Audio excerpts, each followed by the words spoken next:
আমার কোনো আইডিয়া নেই তে, তবুও আমি আমার যথাসাধ্য চেষ্টা করেছি।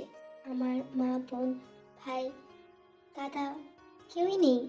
আমার বাড়িতে আমি কাউকেই বড় হতে দেখিনি। কিন্তু তোমার যন্ত্রণা আমাকে ভীষণ কষ্ট দিচ্ছে। আমি ইচ্ছাপূর্বক কোনো কিছুই করিনি। আমি জানিও না তোমার সাথে এরকম কেন হচ্ছে। এখানে অনেক স্যানিটারি প্যাড আছে, যেটা তুমি ইউজ করো, এখান থেকে নিয়ে নাও। ব্যথা আস্তে আস্তে কমে যাবে, তুমি চিন্তা করো না। আমি যথাসাধ্য চেষ্টা করব তোমাকে ঠিক রাখার। আমি হয়তো তোমার সাথে রোড আচরণ করি, আমাদের সম্পর্কটা হয়তো ওরকমই, কিন্তু একটা মেয়ের অসহায়ত্বের সুযোগ আমি নেব না। এটা আমি করব না। আমি কখনোই কাপুরুষ নইতে। দেখো তোমার কোনটা লাগে, নিয়ে নাও। Thank you professor Jim. আপনি এই রুম থেকে গেলে তবেই আমি চেঞ্জ করতে পারবো। আমার অসহ্য যন্ত্রণা করছে। আমি দুঃখিত আমার ব্যাপারে যদি আপনার খারাপ লেগে থাকে। আসলে আমি নিজেকে সামলাতে পারছিলাম না। আমি জানি আমি টাকা নিয়েছি, আর তার জন্য আপনি আমার সাথে যা ইচ্ছা খুশি তাই করতে পারেন। আমি দুঃখিত খুব। আমাকে তুমি কি কাপুরুষ মনে করো তে? আর যাই হোক, আমি মানুষ। মাসিক যন্ত্রণা কি জিনিস আমি জানি। আমি তোমার এই ব্যাপারে কোনো কিছু মনে করিনি। আমি মাঝে মাঝে খুব উত্ত্যক্ত হয়ে যাই, যার কারণে তোমার সাথে খারাপ আচরণ করে ফেলি। আমার কোনো ইচ্ছা থাকে না খারাপ আচরণ করার, কিন্তু তুমি এখন চেঞ্জ করে নাও। আমি আসি। আমি তোমার জন্য স্যুপ বানিয়ে আনছি, ততক্ষণ তুমি এখানে রেস্ট নাও। আর কিছু দরকার হলে আমাকে কল করে নেবে। নিচে আসার দরকার নেই। এই যন্ত্রণা নিয়ে তোমাকে উঠতে হবে না। আমি চলে আসবো। আর যদি বলো আমি থেকে যাচ্ছি, আমি তাহলে তোমাকে বাথরুম অব্দি এগিয়ে দিয়ে আসি। তুমি যদি চাও আমি তোমাকে ওয়াশরুম অব্দি কোলে করে এগিয়ে দিয়ে আসতে পারি, কারণ আমি জানি এই সময় অসহ্য পেন হয়। আর প্লিজ দয়া করে আমাকে কাপুরুষ মনে করবে না। আমার অতীত আছে, কিন্তু আমি কাপুরুষ না।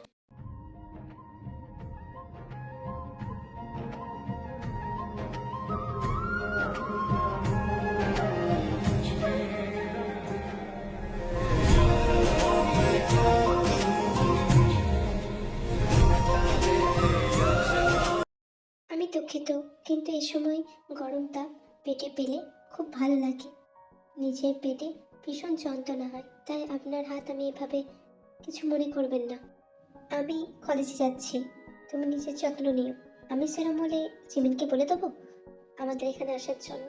তুমি যদি চাও তাহলে ও তোমার এখানে এসে তোমাকে একটু হেল্প করতে পারবে। আর তোমার তো সামনে প্রজেক্ট ওয়ার্কও আছে। তুমি পার্টনার হিসেবে কাকে বেঁচেছো, জিমিনকে না অন্য কাউকে? আর আমি তাহলে কি জিমিনকে বলে দিব যে এখানে আসতে? তুমি যদি চাও তবে। তুমি যদি বলো হ্যাঁ, তাহলেই আমি বলতে পারি ওকে। এ ব্যাপারে আমি চিমনির সাথে কথা বলে নেব। আপনি আসতে পারেন। আর দয়া করে এই বিষয়ে কাউকে কিছু বলতে যাবেন না। চিমনি কিছু জানে না এই ব্যাপারে, আর আমি ওকে এই ব্যাপারে ইনভলভও করতে চাই না যে আমি আপনার সাথে থাকি। এতে আসার জন্য অনেক অনেক ধন্যবাদ তোকে। আমি ফোনও করেছিলাম এই কারণে। প্রজেক্ট ওয়ার্কে কাকে আমার পার্টনার হিসেবে চুজ করা হয়েছে বলতো জিমিন? ইয়ঞ্জনকে তোকে এক গ্রুপে রাখা হয়েছে। তুই যদি চাস চেঞ্জ করতে পারিস। না না, ঠিক আছে, এই অঞ্চল খুব একটা খারাপ ছেলে না। ওর সাথে প্রজেক্ট করা যেতেই পারে। তাড়াতাড়ি এখন খাবারটা সাবার কর। তোকে টপিকগুলো দিয়ে দিলাম আর নোটসগুলো দিয়ে দিলাম। শুরু করতে লেগে পড়। আর এখন 2-3 দিন অফ দিয়ে তবেই আসিস, কোনো প্রবলেম নেই। এত চাপও নেই, এখনো প্রায় 1 মাসের কাছে সময় আছে প্রজেক্ট জমা দেওয়ার জন্য। আর টুগেদার প্রজেক্ট করলে তো কোনো অসুবিধাই নেই। অঞ্জন তোর হেল্প করবে, ও খুব ভালো ছেলে। আর আমি বুঝতে পারছি তোর পেন হচ্ছে, কিন্তু কাঁদিস না। আমি তাহলে উঠি আজ। তুইও নিজের মতো করে চলে যা তাহলে বাড়িতে। তুই যদি বলিস আমি তোকে এগিয়ে দিয়ে আসি, তুই কিছু ভেবে চুপ হয়ে যায়। কারণ আর যাই হোক, সে জিমিনকে বলতে পারবে না সে প্রফেসর জিউনের ভিলাতে থাকে, তাই সে এক প্রকার এড়িয়ে গেল। কি রে, কিছু বলছিস না কেন? জিমিন, আসার দরকার নেই, আমি চলে যাবো, তুই চিন্তা করিস না, পারবি তো? আর এই নে ডার্ক চকলেট, তোর জন্যই এনেছিলাম। এখানে পাবো কি না পাবো, পেন কমে যাবে। তুই আমার জন্য এত কেন ভাবিস জিমিন, বলতো? কারণ তোর জন্য ভাবার কেউ নেই, তাই আমি আছি। একজনকে তো ভাবতে হবে। তুই নিজেকে নিয়ে ভাববি না, তোর জন্য ভাবার কেউ নেই। তোকে কাকুকে দেখতে হচ্ছে। সবকিছুর মধ্যে দিয়ে আমি যদি তোর একটু উপকার করতে পারি, তাহলে আমি নিজেকে অনেক কৃতজ্ঞ মনে করব। যদি অদৃষ্ট সেই সুযোগটা দেয় আমাকে, আমি নিজেকে ধন্যবাদ দিব। আমি নিজেকে খুব সুখী ব্যক্তি মনে করি তোর বান্ধবী হওয়ার তাগিদে। আমি আসছি, নিজের যত্ন নিস। তুই এখানে? তুই কি সত্যি আমার সাথে আর কোনো সম্পর্ক রাখবি না? আজ কলেজও গেলি না, আমার সাথে কোনো কথাও বলছিস না, আমার মেসেজের কোনো রিপ্লাইও দিচ্ছিস না। আমি জানি তোর আমার মতামত ভালো না লাগতেই পারে, কিন্তু আমি কলেজ থেকে শুনলাম তোর আর প্রফেসর জিওনের মধ্যে কিছু চলছে। তাহলে কি এটাই কারণ আমাকে না বলার? তাহলে কি তুই ওনাকে পছন্দ করিস? কিন্তু উনি খুব একটা ভালো মানুষ নন, এটা তো কলেজের সবাই জানে। উনি চরিত্রের দিক দিয়েও খুব একটা ভালো নয় শুনেছি। উনি মনের দিক দিয়েও ভীষণ জটিল। তুই কেন উনাকে চাইছিস? আমার মধ্যে কি নেই বলতো, যা ওনার মধ্যে আছে? আমি তোকে ভালোবাসি, ছোট্টবেলা থেকে ভালোবাসি। সেটাই কি আমার অপরাধ? আমি তোকে কি নিজের করে পেতে পারি না? তুই যা বলবি আমি তাই করব, কিন্তু তুই প্লিজ প্রফেসর জিওনের কাছে যাস না। উনি তোকে ভালো রাখবেন না, রাখতে পারেনই না। ওনার ষড়যন্ত্র মনে শুধুমাত্র ষড়যন্ত্র চলে।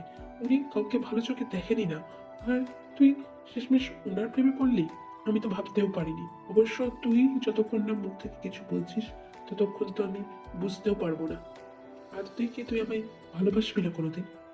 তোকে আমি ভীষণ ভালোবাসতাম, এখনো ভালোবাসি, হয়তো সারা জীবন ভালোবেসে যাব। তুই না বাঁচলেও কোনো ক্ষতি নেই, কিন্তু আমি চাই সবসময় তুই সুখী থাক।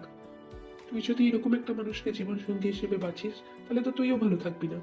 আমি প্রফেসর জিওনের সম্পর্কে কতটুকুই বা জানি, কিন্তু কলেজের সবাই বলে, মুখে মুখে সবাই ওনার নামে বলে যে উনি খুব একটা ভালো মানুষ না। তাই আমি বলছি, আমি তোর সবসময় ভালো চেয়ে আসি। তোর আমাকে পছন্দ না হতেই পারে, কিন্তু আমি সবসময় চাই আমার দেবাকে সুখী থাক। তাই জন্যই আমি ছুটে এলাম। আর তুই আমার সঙ্গে কন্ট্যাক্ট কি রাখা বন্ধ করে দিবি? আরে আমি ওই রকম দলের লোক না যে তোকে বারবার ডিস্টার্ব করবে। আমরা দুজন এখন ম্যাচিওর। তোর আমাকে কোনোদিনও দরকার পড়লে অবশ্যই ডাকিস, আমি পাশে থাকবো। তুই আমাকে বন্ধু হিসেবে চাইলে আমি বন্ধু হিসেবে থাকবো, দাদা হিসেবে চাইলে দাদা হিসেবে। কিন্তু আমি সবসময় চাই তুই সুখে থাক। তুই এমন কোনো মানুষকে চুজ করিস না যে তোর জীবনে শুধুমাত্র অভিশাপই নিয়ে আসে। তাই আমি চাই তুই খুব বিবেচনা করে তোর জীবনে কাউকে আন।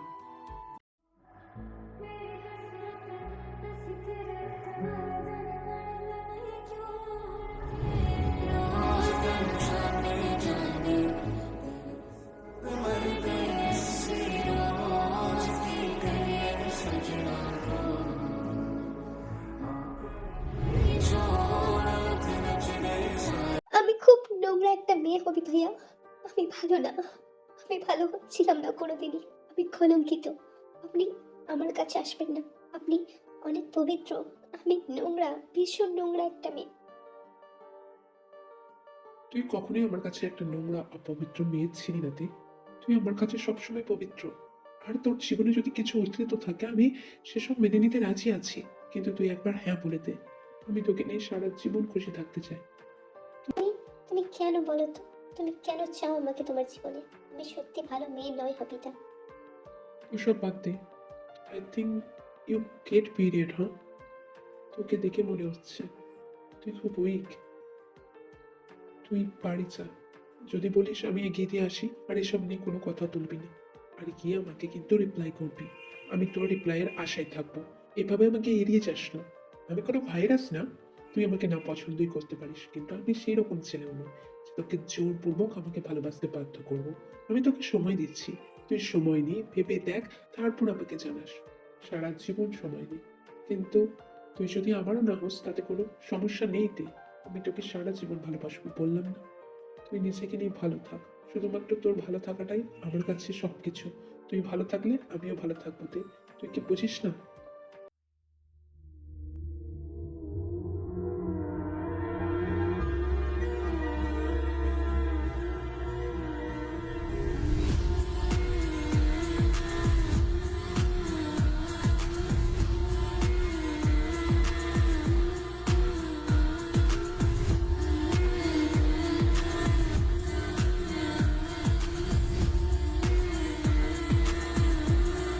তোর মতো শালিকে ছেড়ে দেওয়াই উচিত হয়নি আমার। তোর মতো শালের প্রতি আমার নরম হওয়াই উচিত হয়নি।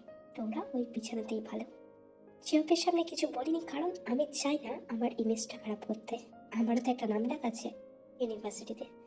তোর মতো মেয়ের কি অবস্থা করতে হয় আজ তুই দেখবি। তুই আমাকে এতদিন ভালোভাবে চিনেছিস, কিন্তু আজ আমার ভয়ানক রূপ দেখবি। এর আগেও আমি তোকে অনেকবার ব্যথা দিয়েছি, আমার দিক নিয়েও শান্তি হচ্ছে না।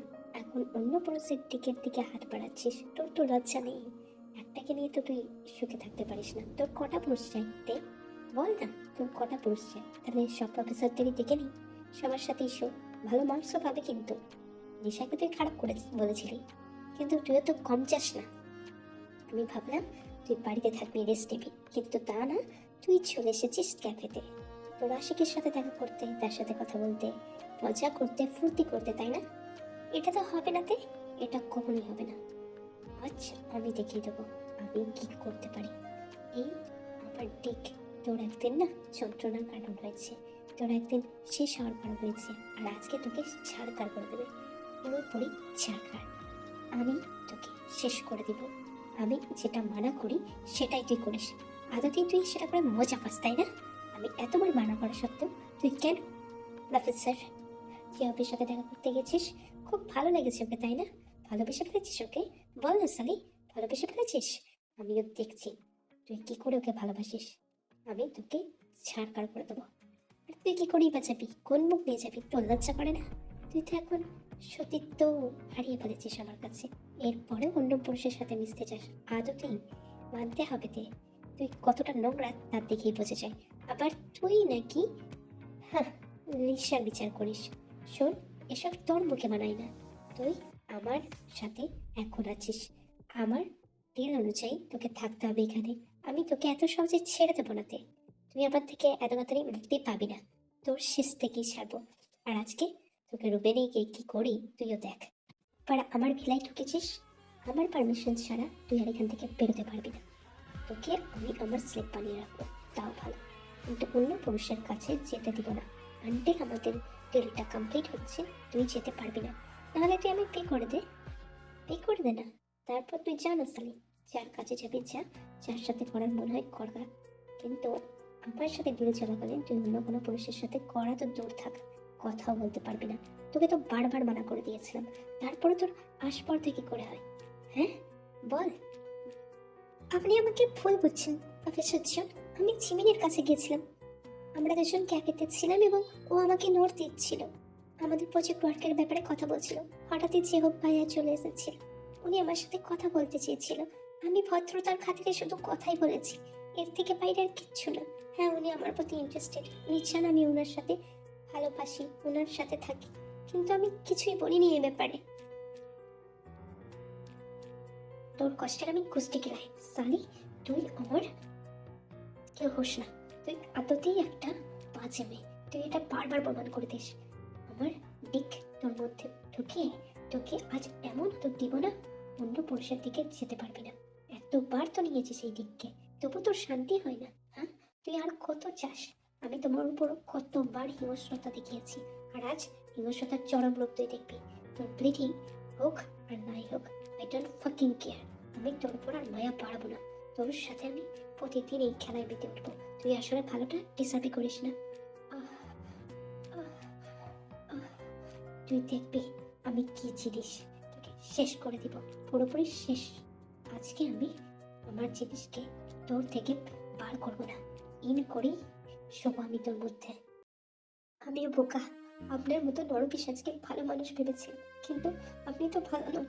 আমি আপনার সকালের রূপ থেকে ভেবেছিলাম আপনি আদতেই আমার কেয়ার করেন, কিন্তু আপনি কেন আমার কেয়ার করবেন? আপনি তো আমাকে কিনে নিয়েছেন, বিয়ে করেছেন, আপনি ধরাই আপনি ছাড়ুন, বাদ দিন। উপভোগ করার বিষয় তো আমি, উপভোগ করার বস্তু, যা ইচ্ছা তাই করুন। আমি আর ভিক্ষা চাইতে যাবো না আপনার কাছে, প্রাণ ভিক্ষাও না আর কষ্টের ভিক্ষাও না। আমি শেষমেশ ছাড়খার হয়ে যাই, তাতেও আমার কোনো যায় আসে না। তাকে মেরেই ফেলুন আপনি, তাতেই আমার সব থেকে মুক্তি লাভ।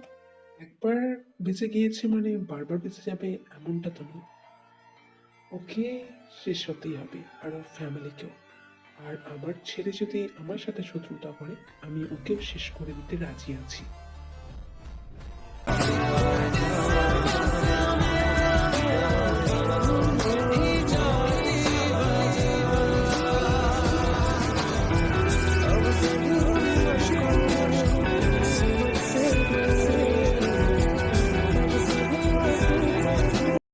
ছাড়া মাছ যেমনি ছটপট করে, তুইও সেরকম ছটপট কর। সেটাই আমি দেখতে চাই। আমার নিজে তোর ছটপটানি দেখতে আমার ভীষণ ভালো লাগে। আর যতই চেষ্টা করিস বিছানা ভিজুক, রক্তাক্ত হয়ে যাক, আই ডোন্ট ফাকিং কেয়ার। আজ সারা রাত আমি এভাবেই শোবো, তোর মধ্যে নিজেকে ইন করে। এমনিতেও তো ক্র্যাম্পস হচ্ছে, তার সঙ্গে এই যন্ত্রণা। দেখ তুই খুব আমাকে অগ্রাহ্য করতে শিখেছিস, তাই না? এর শেষ থেকে আমি ছাড়বো।